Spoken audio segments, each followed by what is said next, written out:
And just a last video, concluding video from the Ruby Mountains, specifically the Overland Lake Trail. I'm just about back at the trailhead. I got about a half mile to 3/4 of a mile. It's basically just right over this this high point right here, this crest line, or the ridge line. I'm scanning back. This is looking to the south. This is looking up at, I don't know which peak these are. I know Tipton Peak is in the air. That's a tall peak, but this is looking out west. And where we were at was on the far side of that ridge line right there, like far side. Looking back to the north over those trees right there.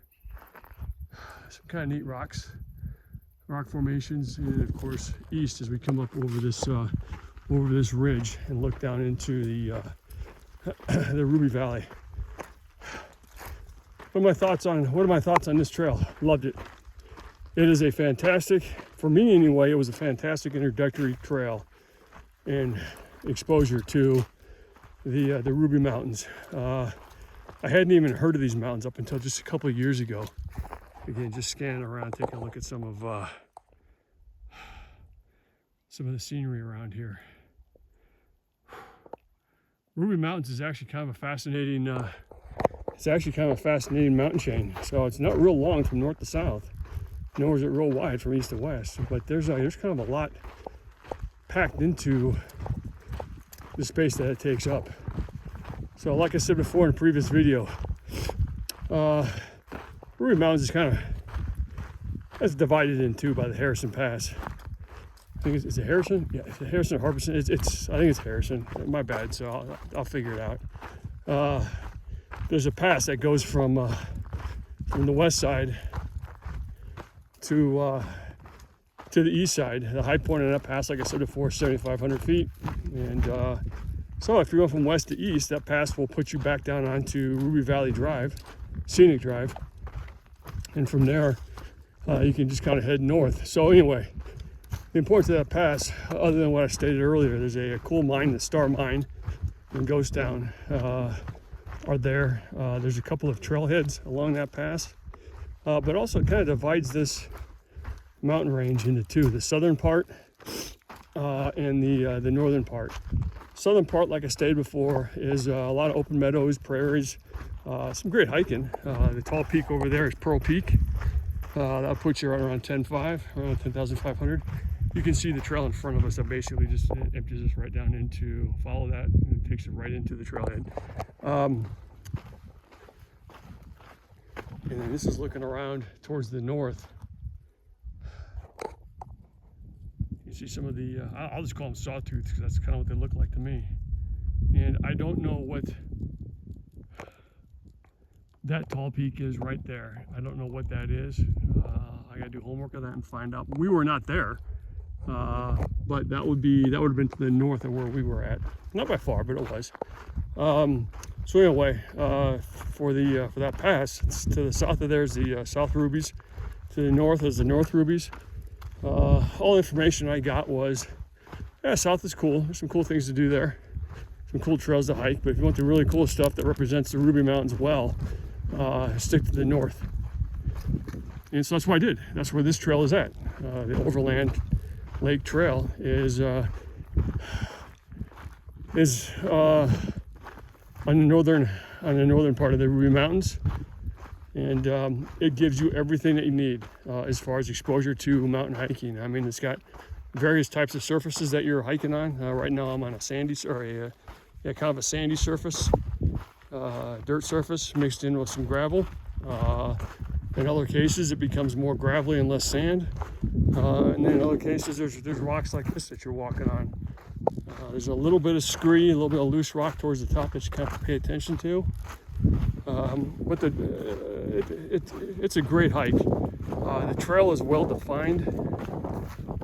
It's really hard to get lost on this trail as it is used, not so much by people, I don't think, but I think freaking cattle walk all over this trail when they go from one area to another. I did run into some cows towards the top up by the lake, ran into them on the way up, and then of course on the way back down they'd shifted over a little bit closer to the trail, and I had to shoo them off of there. But they left their they left their mark, so to speak, on the trail, and it's a matter of just walking around it.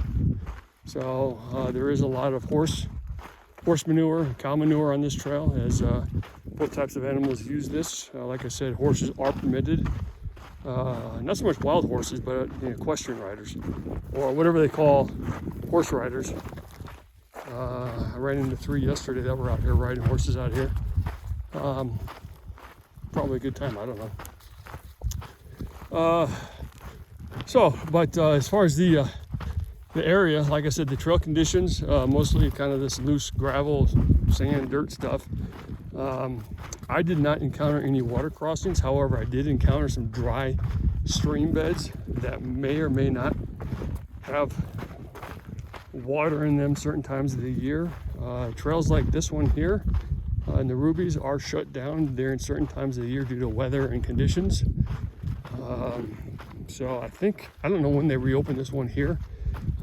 This one here may have been open the entire year, I don't know, but I do know that even though a trail may be open, getting access to it may not be open. So all things to consider on the way back out here. The types of conditions that you will encounter along this trail are open meadows, open prairies, steep conditions. There are a sufficient number of switchbacks as you go up and down, but primarily as you go up, those switchbacks help out as far as your ability to gain altitude without too much of an impact. I mean, the last mile, don't sleep on those switchbacks up there. There are switchbacks that get you to the top, and you gain a lot of elevation quickly, and they are tight switchbacks, so it's back and forth quickly as you get to the top, and by the time that you get up there, your legs are barking. And of course, on the way back down, some, including myself, would consider downward moving, like running or hiking, kind of more of an impact on your legs than going up, and I feel it a lot more going down. So to each their own, I guess. So again, as we continue on the trail into the trailhead, I scan around here at where we've been. We were actually back in, I guess, kind of that saddle area right there. We were in there and went around that ridge line. And then these are just some of the rock features that you'll see along the way. So scan back around again to, this would be the southwest part of the Rubies, and then looking pretty much to the south right there. Yeah, absolutely beautiful. I'd always wanted to get here to the Rubies up until a couple of years ago. I'd never even heard of them. Started doing some research, and I'm like, Ruby Mountains, huh? Sounds like something I might want to pursue. And so I put that on my map, and then it was just a matter of when I got out here, it was a matter of deciding, okay, well, there's a number of trails to hike. Which ones are the good ones? So I stopped in and talked to BLM, stopped in and talked to the Forest Service, stopped in and talked to the Chamber of Commerce people in Elko, which is probably the nearest city to the northern part of the Rubies, and just kind of started to pick their brains as far as, so I'm not out here wasting my time or, get myself involved in something that was a bad impression of the Ruby Mountains. And I don't think any of them actually suggested this particular trail, the Overland Lake. I think I actually came across this in All Trails or one of the hiking applications or online. I might have Googled something like best trails to hike on Ruby Mountains. This one might have popped up. So I just started looking into it, and I thought, okay, round trip total between 10 and 11 miles, no big deal there. Elevation's no big deal. It's open. Conditions seem to be favorable. Let's make that one a go.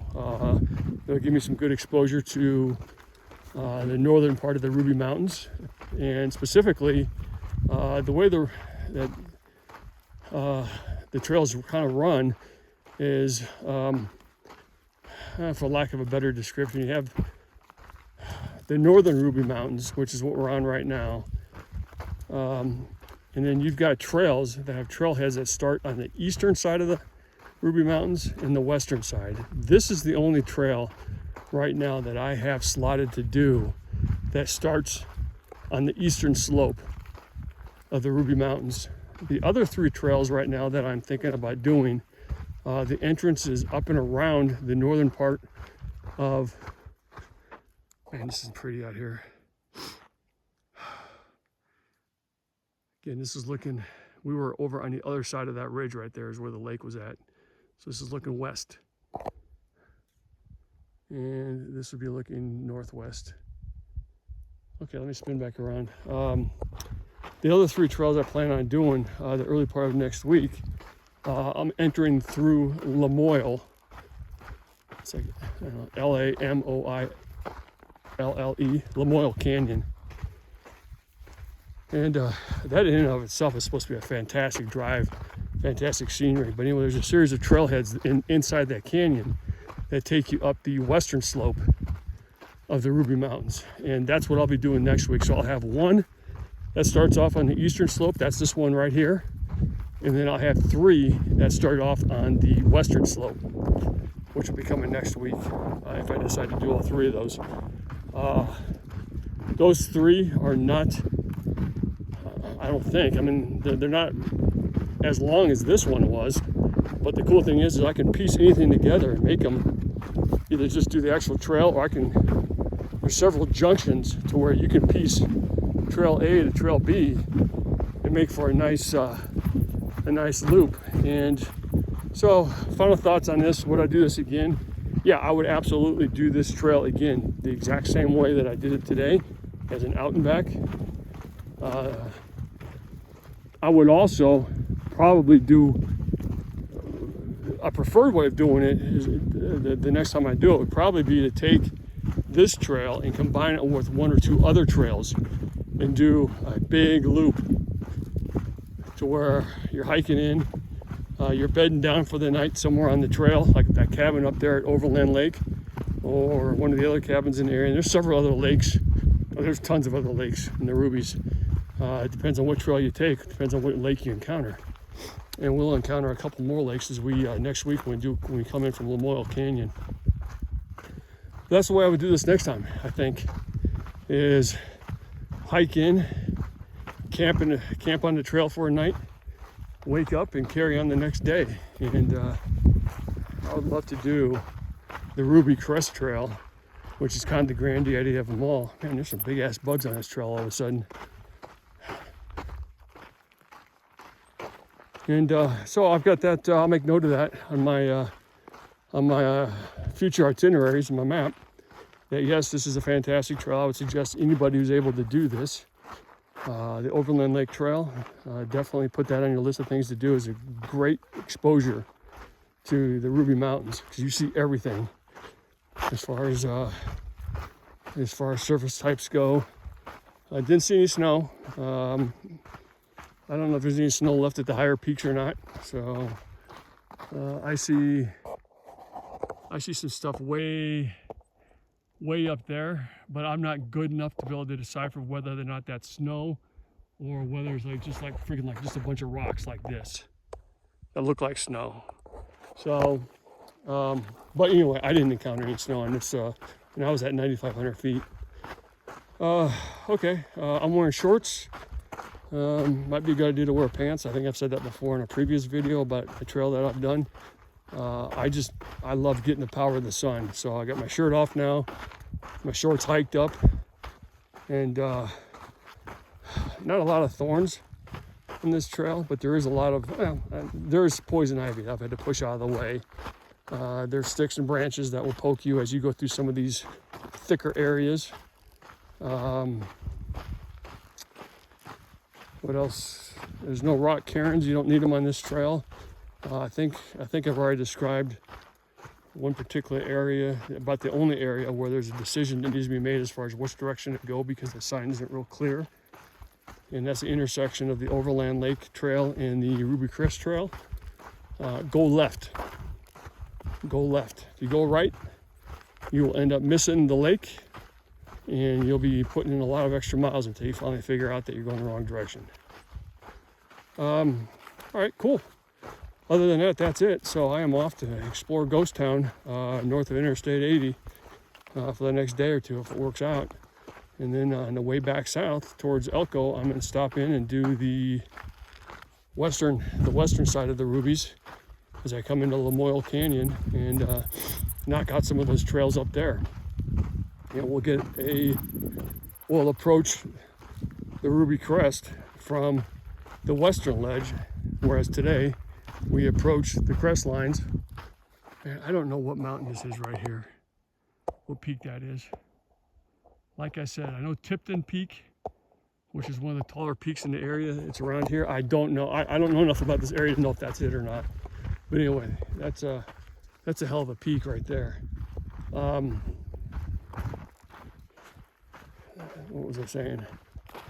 Oh, and then as I come down through Lamoille Canyon, I'll do a series of other trails over there that if it's something to video, I'll video it. If not, then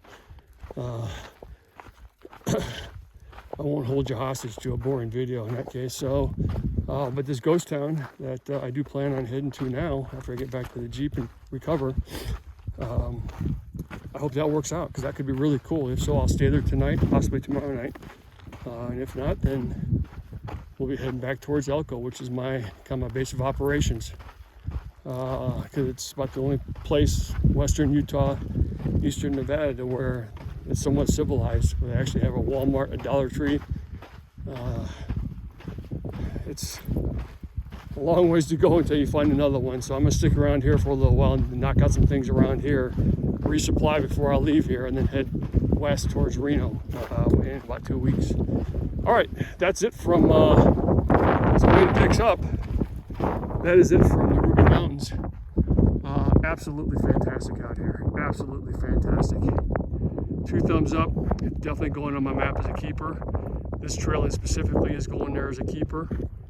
And hopefully the other 3 trails that I hit next week from the other side, from the western slope, hopefully those work out also. And if so, those will also be keepers, and I'll report on those. All right, that is it. You guys take care. Have a good one. Thank you. We'll chat again soon.